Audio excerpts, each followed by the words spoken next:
Hello friends, आज हम भारतीय चित्रकला के इतिहास के बारे में कुछ जानकारी लेंगे।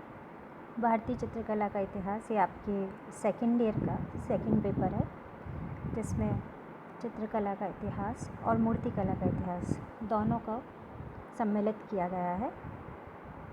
भारतीय चित्रकला का इतिहास या चित्रकला का प्रारंभ मानव सभ्यता के विकास के साथ ही हो जाता है, ये हम सब जानते हैं। और प्रागैतिहासिक काल और अजंता बाघ गुफाएं जब आप पढ़ेंगे तो उसमें आप देखेंगे भी सही कि किस प्रकार मनुष्य ने भित्ति चित्रों को गुफाओं की दीवारों पे और चट्टानों पर बनाया टेढ़ी मेढ़ी रेखाओं के द्वारा, और अपने संघर्षमय जीवन की और अपनी भावनाओं को अभिव्यक्त करने के लिए उसने चित्रकला का सहारा लिया है। और यहीं से चित्रकला का विकास भी शुरू हो जाता है।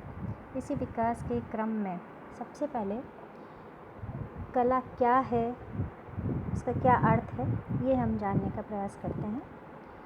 कला वास्तव में मनुष्य की वह रचना है जो उसके जीवन को आनंदित करती है और उसकी आत्म अभिव्यक्ति करती है। वही कला कहलाती है। ये सुंदर, मधुर, कोमल और सुख देने वाली किसी भी हुनर या कौशल या रचना को कला कहा जा सकता है। इस अर्थात जो आत्मा अभिव्यक्ति करती हो, मन को आनंदित करती हो और सुख देने वाली हो, ऐसी कोई भी हुनर या कौशल या रचना कला कहलाती है। अंग्रेजी में जिसे आर्ट कहा जाता है। अब कुछ वैज्ञानिकों ने, विद्वानों ने इसे दो वर्गों में विभाजित किया है। एक उपयोगी कला और दूसरा ललित कला। उपयोगी कला वह जो जीवन में किसी उपयोग में आती है, किसी काम में आती है और जिससे हम अर्थार्जन करके अपनी जीविका को चला सकते हैं। जैसे उदाहरण के लिए अभी कई बच्चे अपने अपने घरों में मास्क बना रहे हैं तरह तरह के, और वो उसे बेच भी रहे हैं। तो उससे एक नई रचना तो बन रही है, एक सृजन तो हो रहा है, लेकिन उसका उद्देश्य किसी न किसी अर्थार्जन के लिए है, वह किसी न किसी उपयोग के लिए लाई जा रही है, इसलिए इसे उपयोगी कला की श्रेणी में रखा जाता है। और ललित कला सौंदर्यप्रद होती है, सौंदर्य प्रदान करती है, आत्मा को आनंदित करती है, मन को शांत रखती है, खुश करती है। और इसमें 5 तरह की कलाओं को सम्मिलित किया गया है, जिसमें स्थापत्य कला, मूर्ति कला, चित्रकला, संगीत और काव्य, इन 5 प्रकार की कलाओं को ललित कला के अंतर्गत यानी फाइन आर्ट्स में रखा गया है। अब ललित कला के भी 2 भेद हैं, एक श्रव्य कला और दूसरा दृश्य कला।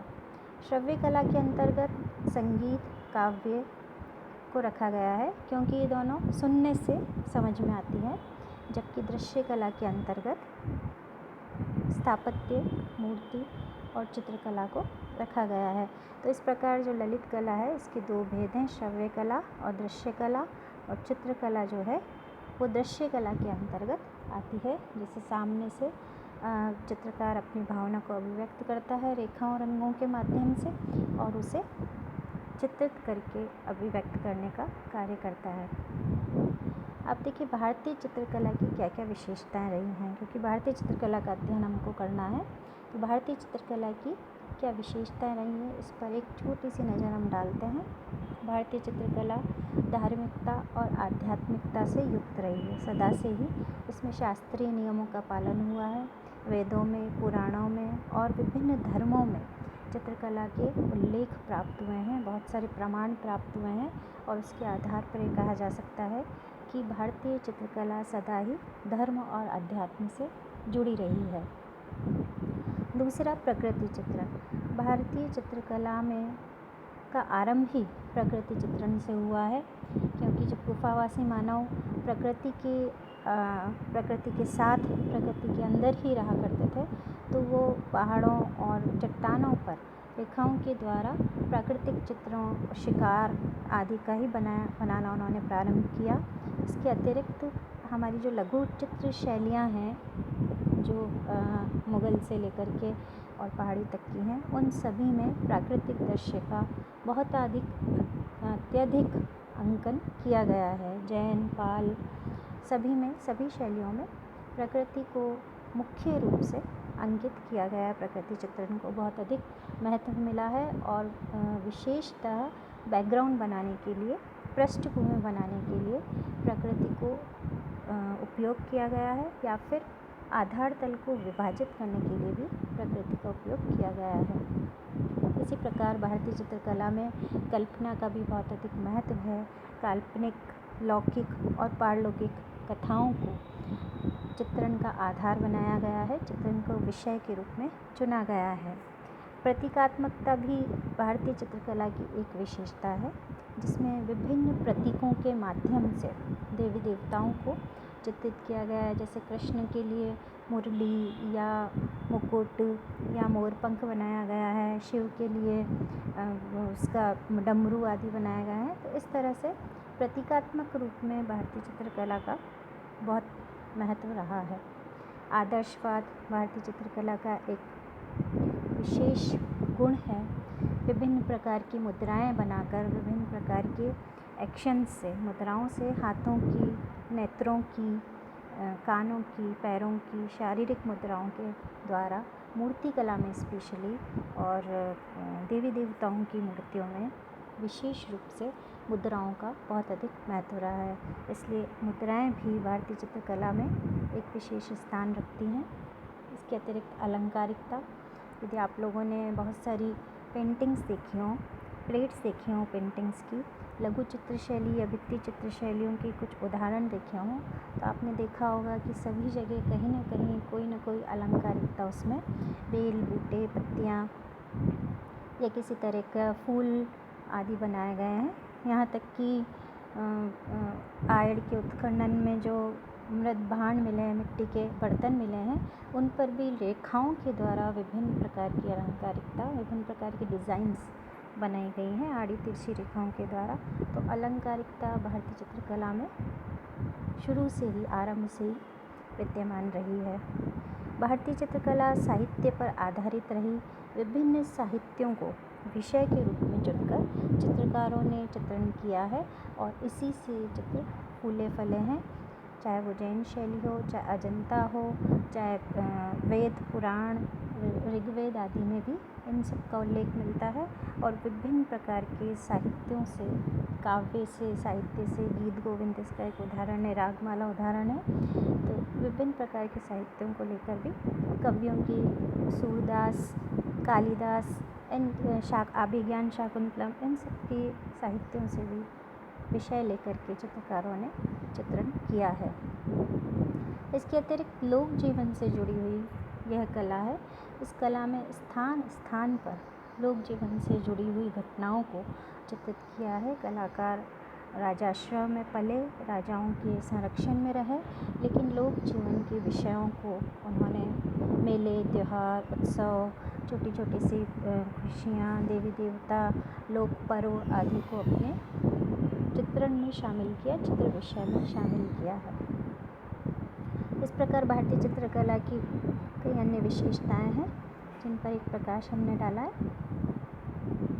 अब देखिए कला के अध्ययन सूत्र क्या क्या हैं, कला के कहाँ कहाँ से प्रमाण हमें प्राप्त होते हैं, कौन कौन से प्रामाणिक तत्व हैं जिनके आधार पर हम इतिहास से संबंधित चित्रण को प्राप्त कर सकते हैं। कुछ ऐतिहासिक ग्रंथ हैं जिनमें चित्रण का उल्लेख मिलता है। कुछ शिलालेख हैं जो उत्खनन में हमें प्राप्त हुए हैं और उन शिलालेखों पर किस कलाकार ने कौन सी ईस्वी में किस राजा के द्वारा वह चित्र बनवाया गया था, उन सब का उल्लेख स्थान स्थान पर प्राप्त होता है।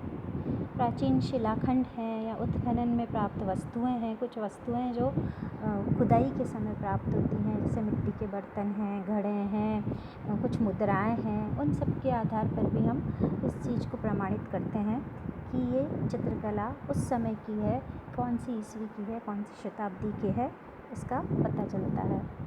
कुछ मुद्राएं और मोहरें कौन से समय की हैं, कौन से राजा के द्वारा चलाई गई थी, किस समय चलती थी, इस सब से भी तत्कालीन चित्रकला का पता चलता है।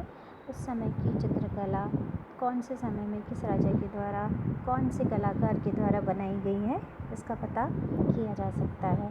कुछ जन कथाएँ और लोक कथाएँ जो हमारे प्राचीन काल से चली आ रही हैं, जो हमारे बुज़ुर्ग, हमारे दादा दादी हमें सुनाते आए हैं। उन कथाओं के और उन लोक गाथाओं के आधार पर भी चित्रकला प्रमाणित किया जा सकता है। और इसके अतिरिक्त साहित्य एक ऐसा दर्पण है जिसमें चित्रण के विषय में काफ़ी कुछ लिखा है, काफ़ी कुछ प्राप्त हुआ है और बहुत सारे साहित्य से हमें विषय भी प्राप्त हुए हैं। बहुत सारे काव्य कलाकारों ने इसके विषय में लिखे हैं और उससे हमें इसका पता चलता है।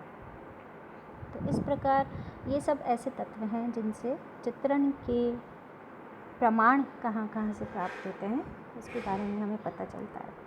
अब देखिए, भारतीय चित्रकला के इतिहास में मध्यकालीन चित्रकला की विशेष भूमिका है।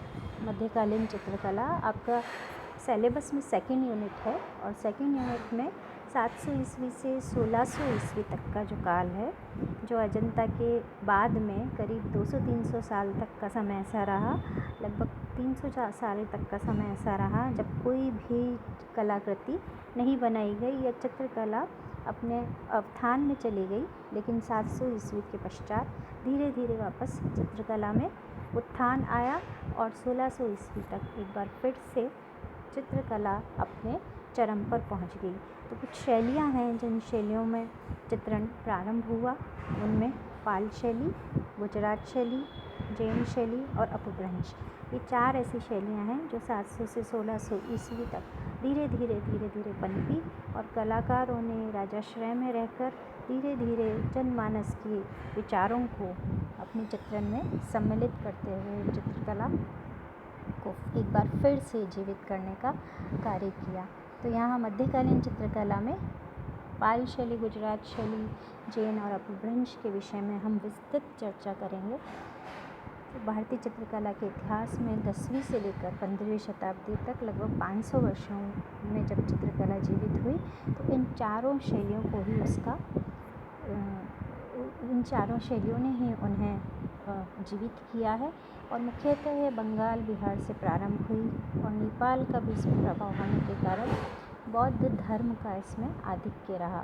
बौद्ध धर्म जब से, यूँ कहें कि बौद्ध धर्म जब से भारत में आया या बौद्ध धर्म का प्रभाव जब से भारत में पड़ने लगा, तब से चित्रकला ने एक बार फिर से प्रगति की, विकास किया और वह उत्थान की ओर अग्रसर हो गई, जहाँ तत्कालीन साहित्यों में और पोथियों में बीच बीच में कथाओं में चित्रकला को सम्मिलित किया गया। यानी जहाँ पोथी में साहित्य लिखा जाता था वहाँ उन के बीच में कुछ स्थान छोड़ दिया जाता था, उस स्थान पर उस कथा से संबंधित चित्र को बनाया जाता था। तो इस प्रकार बौद्ध धर्म का जब से भारत में आगमन हुआ तब से एक बार फिर से चित्रकला को अपने विकास और उत्थान का अवसर प्राप्त हुआ और धीरे धीरे उत्तरोत्तर बढ़ती गई।